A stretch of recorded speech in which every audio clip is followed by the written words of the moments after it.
कैसे बढ़े, सामाजिक उत्थान कैसे हो, सामाजिक विकास कैसे हो, इसको लेकर आज हम लोग यहाँ पर मंथन किए।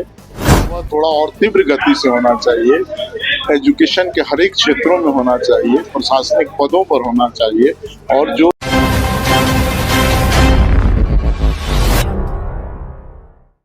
आज यदुवंशी समाज का आज मिलन समारोह रखा गया है। ऐसे में हम सीधा जोड़ते हैं जानते कि वजह क्या है, मेन उद्देश्य क्या है कि आज यदुवंशी समाज के द्वारा मिलन समारोह रखा गया है, जिसमें जितने भी तमाम यादव समाज के लोग हैं इसमें शामिल हुए। तो इसमें हमारे साथ मौजूद है अध्यक्ष जी है, सीधा इन सब जुड़ेंगे, बात करेंगे।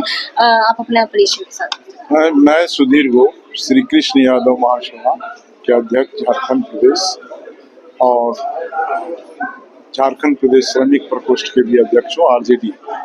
जी, आज ये जो मिलन समारोह का आयोजन किया गया है, इसका उद्देश्य क्या है? इसका मुख्य उद्देश्य है यादव समाज का सर्वांगीण विकास कैसे हो, उस पर आपसी विचार विमर्श और मंथन, आपसी विचारों का आदान प्रदान हो, इसके लिए अब सभा बुलाई गई।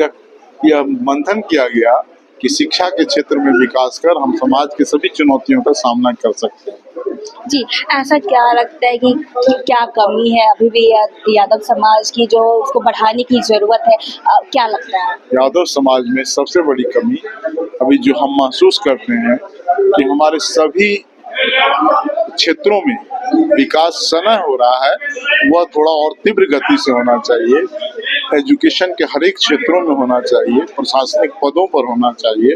और जो सरकार के तरफ से आरक्षण मिलना चाहिए, जो 27% आरक्षण है, उसमें हमें समुचित भागीदारी नहीं मिल पा रही। जी, ऐसा क्यों लगता है कि जो भागीदारी मिलनी चाहिए यादव समाज को वो नहीं मिल पा रही, अभी भी यादव समाज मतलब पीछे रह जा रहा है, ऐसा क्यों लगता है? इसका सबसे मूल कारण है कि हम शैक्षणिक रूप से उतना विकसित नहीं है और सरकार हमारे ऊपर ध्यान नहीं दे रही है। जी, अगर देखा जाए तो अगर झारखंड राज्य की बात करें तो इसमें भी गठबंधन आरजेडी है और आप भी आरजेडी से बिलोंग करते हैं, तो उसके मंत्री भी है आरजेडी में। तो फिर क्या लगता है किस प्रकार से ये लोग काम करें, या फिर क्या चीज़ पे ये लोग ध्यान नहीं दे रहे हैं, या फिर ध्यान देने की जरूरत है? सरकार को ठोस रूप से ओबीसी को 27% जो आरक्षण है वह देना चाहिए, पिछड़ा वर्ग का जो आरक्षण है वो देना चाहिए। यही हमारे विकास का, क्योंकि ये संविधान समाहित है, कोई नई बात हम कर नहीं रहे हैं, ये हमारे विकास का एक मुख्य स्रोत बनेगा। जी, जैसे कि यादव समाज ओबीसी से आता है, अब बाकी जो एससी एसटी आते हैं तो इससे भी मतलब नीचे वर्ग के आते हैं, तो ऐसे में क्या लगता है कैसे दोनों को कंबाइन करेंगे, बैलेंस करेंगे? एसटी एससी और ओबीसी का दोनों का अलग से बटा हुआ है, उनको पूर्ण रूप से उनका रिजर्वेशन में कहीं हमारा कोई दखलंदाजी नहीं है, उनका एकदम अलग लाइन है, उनको मिल रहा है और मिलना चाहिए, उससे हमें कोई आपत्ति भी नहीं है। लेकिन हमारा जो हिस्सा है 27% ओबीसी का, वो हमें मिलना चाहिए, यह हमारी सरकार से मांग है। आप लोग क्या कर रहे हैं कि आप ये जो समाज है वो मतलब एकजुट रहे, या फिर जागरूकता आप लोग कैसे फैला रहे हैं? जागरूकता हम लोग इसी रूप से फैला रहे हैं कि ऐसे ही मीटिंग करके जो सामाजिक चेतना पैदा कर रहे हैं और उसमें आगे बढ़ने के जो तरीके हैं, शैक्षणिक वातावरण में सुधार हो, लोग सभी क्षेत्रों में, जैसे बिजनेस में, व्यापार में, हर क्षेत्र में, और प्रशासनिक स्तर पर कैसे हमारी पकड़ हो, इसके लिए हम लोग लोगों को प्रेरित करते हैं। देखिए, यादव का इतिहास बहुत पुराना है और यादव अपने आराध्य देव भगवान कृष्ण के आदर्शों पर चलने के लिए संकल्पित है। और समाज की हमारी एकता एकजुटता कैसे बढ़े, सामाजिक उत्थान कैसे हो, सामाजिक विकास कैसे हो, इसको लेकर आज हम लोग यहाँ पर मंथन किए, समाज में एक संदेश देने का काम किया। शिक्षा हमारी सबसे बड़ी पूंजी है, शिक्षा हमारी मूल प्राथमिकता है। शिक्षा के क्षेत्र में, स्वास्थ्य के क्षेत्र में, सामाजिक क्षेत्रों में, राजनीतिक क्षेत्रों में हमारा जो है कि अधिकार कैसे बढ़े, इसके लिए हम लोग मंथन किए हैं, एक संदेश देने का काम किया है। इस क्षेत्र में हमारा समाज जितना अधिक से अधिक आगे बढ़े, युवा पीढ़ी कैसे हमारा आगे बढ़े, हर घर में जो है कि शिक्षा को जगाने के लिए, अलग जगाने के लिए हम लोग आज संकल्प लिए। हम लोग पिछड़े समाज से आते हैं, झारखंड में पिछड़ों का सरकार है, लेकिन हम लोग सरकार से चिंतित भी हैं। भाषा के नाम पर, आरक्षण के नाम पर बांटने का काम होता है, ऐसा नहीं होना चाहिए। आज हमारा समाज चिंतित है कि 25 वर्ष जो है कि झारखंड बने हुए हो गया, और झारखंड सरकार में ऐसा इकबाल नहीं आया कि पिछड़ों को 27% आरक्षण दे दे। हमारा मौलिक अधिकार है, संवैधानिक अधिकार है, हमको न्यायालय से, कानून से हमको इसे दिया गया है और अब हम इससे वंचित हैं। अगर हम 25 बरस में हमको सब्सिडी मिला रहता, आज हमारा समाज, हमारा परिवार के लोग काफ़ी आगे रहते। कम से कम 20 लाख लोग नौकरी से वंचित हुए, लाखों लोग जो है कि व्यवसाय से वंचित हुए। हमको अगर दबे कुछ लोगों को सरकार मदद नहीं करेगी तो उसका उत्थान कैसे होगा? चाहे कृषि का क्षेत्र हो, डेयरी का क्षेत्र हो, इंडस्ट्री का क्षेत्र हो, शिक्षा का क्षेत्र हो, हम संस्थान लगाने के लिए तैयार हैं, हम कुर्बानी दे रहे हैं, त्याग कर रहे हैं और हम पीछे हो रहे हैं। ये चिंता का विषय है। इस सरकार से भी हम लोग चिंतित हैं। सरकार को इस पर विचार करना पड़ेगा और हमारे समाज के जो भी प्रतिनिधि हैं, चाहे आरजेडी से हैं, कांग्रेस से हैं, बीजेपी से हैं, उनको भी इसको चिंता करने की जरूरत है। हम यहाँ 14% की आबादी में है, परिसीमन होगा, सामने सारा पिक्चर आ जाएगा। हमको 14% हमारी आबादी है, पिछड़ों की आबादी मिलाई तो 60%। पूरे भारत में सब ऐसा राज्य झारखंड है जो सबसे ज्यादा ओबीसी का यहाँ संख्या है और हम सबसे पीछे। 60 लोग को भी जो कि आरक्षण नहीं मिलता है। स्कूल में, प्राइवेट स्कूल हो, सरकारी स्कूल हो, तकनीकी संस्थान हो, चाहे इंजीनियरिंग का क्षेत्र हो, मेडिकल का क्षेत्र हो, हमको सब्सिडी चाहिए। ये मेरा नैतिक अधिकार है। अधिकार से हम समझौता नहीं कर सकते हैं, सम्मान से समझौता नहीं कर सकते हैं, संस्कृति से समझौता नहीं कर सकते हैं और भाषा, बोली, विचार, खान पीन में हम समझौता नहीं कर सकते। इसके लिए जो भी हमको टॉर्चर करने की कोशिश करेगा, हम लोग उसके लिए जवाब देने का काम करेंगे।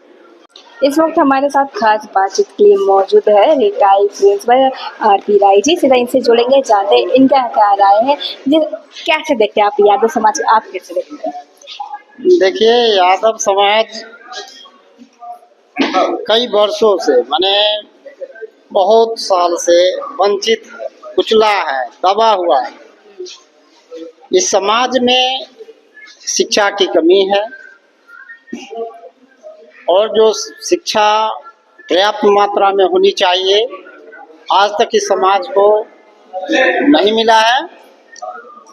ये समाज जो है बहुत संघर्षशील है, मेहनती है और कृष्ण के वंशज हैं। ये भेदभाव नहीं जानते हैं, सीधा साधा भोला भाला। इन्हें कुचला जा रहा है, शिक्षा का अभाव के कारण इन्हें दबाया जा रहा है। आज इस समाज को शिक्षा की बहुत आवश्यकता है।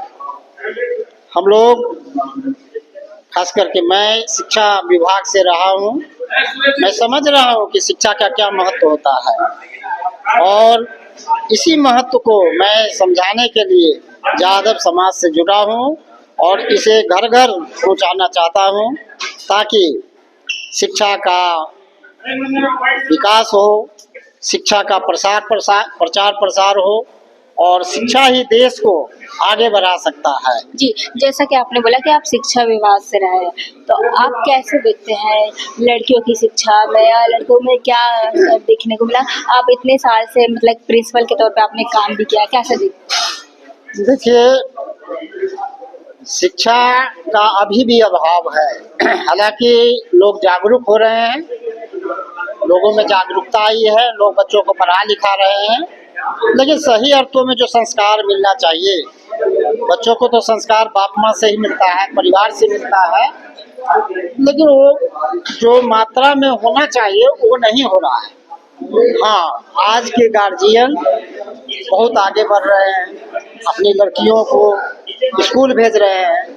मैं तो ऐसा देख रहा हूँ कि गांव में शिक्षा का इतना प्रचार प्रसार हो रहा है, सरकार साइकिल दे रही है, साइकिल से लड़कियां जो शिक्षा से कोसों दूर थी आज बीए में कर रही है, शिक्षा को महत्व को समझ रही है, शिक्षिका बन रही है, अनेक पदों पर उनकी बहाली हो रही है। ये हमारी आधुनिक शिक्षा की देन है। बच्चियों को, बेटियों को, बहनों को अच्छी शिक्षा दे, बेटी बेटा में अंतर नहीं समझे। ये बेटी बेटा का अंतर जो है ना, इस समाज को माने अंधेरे में धकेल रहा है, अज्ञानता को ही करता है, दुर्भावना की बात पैदा करता है। ये सब नहीं होना चाहिए। बेटा बेटी एक समान है, इसमें कहीं कोई दोष नहीं है। किसी का बेटा है तो बेटा है, किसी का बेटी है तो वो भी बेटा है। हम बेटी को छोटा ना समझे, बेटी को एक देवी का रूप दे, देवी बेटी माँ बहन के रूप में हम देखें और उसको पढ़ाए लिखाए, अच्छे संस्कार दे, ताकि ऊंचे से ऊंचे। देखिए इस वक्त हमारे साथ रणविजय जी है बातचीत के लिए, सीधा इनसे जुड़ेंगे, बातचीत करेंगे।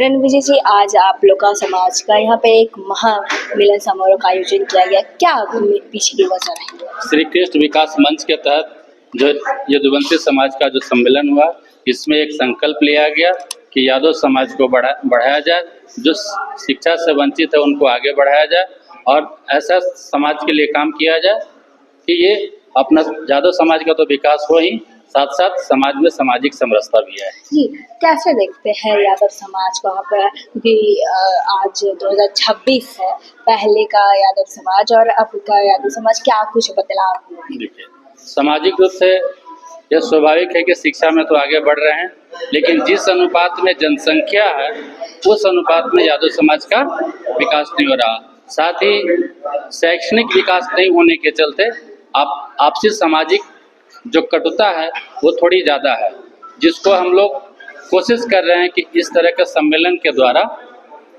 उसको कम कर सकें, जिससे लोग आपस में मिल करके रहें। अब देखा जाए तो आप लोग जागरूक के लिए क्या कर रहे हैं, कैसे आप लोग यादव समाज को एकजुट में रख रहे हैं, क्या? हाँ, जिसके लिए हम लोग प्रत्येक वर्ष दो बार तो आयोजन करते हैं। उसके साथ साथ सब लोगों को एक टीम वर्क के तहत काम दिया गया है कि भाई अपने अपने क्षेत्र में अपने लोगों को इकट्ठित कीजिए, समाज में शिक्षा के प्रति जागरूकता फैलाइए और आपसी जो समस्याएं हैं उसको मिलजुल करके समाधान करें। अगर हम बात करें यादव समाज में महिलाओं की, अगर बात करें तो कैसा स्थिति है? देखिए, यादव समाज की महिलाएं समाज की रीढ़ है, जो कि सारा जो घर की जिम्मेवारी है यादव समाज की महिलाएं ही निभाती है। पुरुष तो बाहर काम में व्यस्त रहते हैं, लेकिन फिर भी धीरे धीरे यादव समाज भी अपनी बेटियों को शिक्षा के क्षेत्र में आगे ला रहा है, उनको पढ़ाया जा रहा है। जी, अगर देखा जाए तो अक्सर जो बच्ची होती है, यादव समाज में अक्सर कहा जाता है, सुनने को भी मिलता है कि यादव समाज की लड़कियों का शादी थोड़ा जल्दी हो जाता है। देखिए, जो सुनने को मिलता हो पहले, आज से 10 को पहले वो सही थी, लेकिन अब धीरे धीरे समाज परिवर्तन की ओर आ रहा है, सामाजिक चेतना बढ़ी है, जागरूकता बढ़ी है। इस कारण से अब ये जो चाइल्ड मैरिज की बात है यादव समाज में बहुत कम हो रही है पहले की अपेक्षा। जी, तो क्या चाहते हैं आप, समाज से क्या चाहते हैं और सरकार से क्या चाहते हैं? समाज को क्या कहना चाहते हैं और सरकार से? देखिए, समाज और सरकार की बात है तो सरकार दूसरा नहीं है, समाज ही सरकार है, क्योंकि समाज ही आगे मिल करके सरकार को बनाती है। अब सवाल उठता है कि सरकार में जैसे सामाजिक लोग जाएंगे उसी के तहत काम होगा। अगर अच्छे लोग जाएंगे तो स्वाभाविक है कि समाज का अच्छा निर्माण होगा, और जो जिनकी सोच सही हो, हमें जनप्रतिनिधित्व वैसे देना चाहिए जो समाज के विकास के लिए काम करे, जाति से ऊपर उठ करके। जी, बहुत बहुत धन्यवाद। ये थे हमारे साथ रणविजय जी। जैसा कि आपने सुना कि आज यादव समाज का मिलन समारोह रखा गया है, जिसमें यादव समाज की उन चीज़ों को डिस्कस किया गया है, मीटिंग रखा गया है कि जिसमें काम करने की ज़रूरत है और यादव समाज कैसे बढ़कर समाज के सामने आए और एकजुटता बनाए रखे और समाज की सेवा कर सके। इस प्रकार की चीज़ें इन्होंने आज मिलन समारोह के दौरान रखा। अब देखने वाली बात होती है कि आगे क्या होता है, यादव समाज की क्या स्थिति होती है, क्या रणनीति होती है, ये देखने वाली बात होती है। फिलहाल के लिए इतना ही। ऐसा अपडेट के लिए बने रहे न्यूज़ रांची मेल के साथ। धन्यवाद।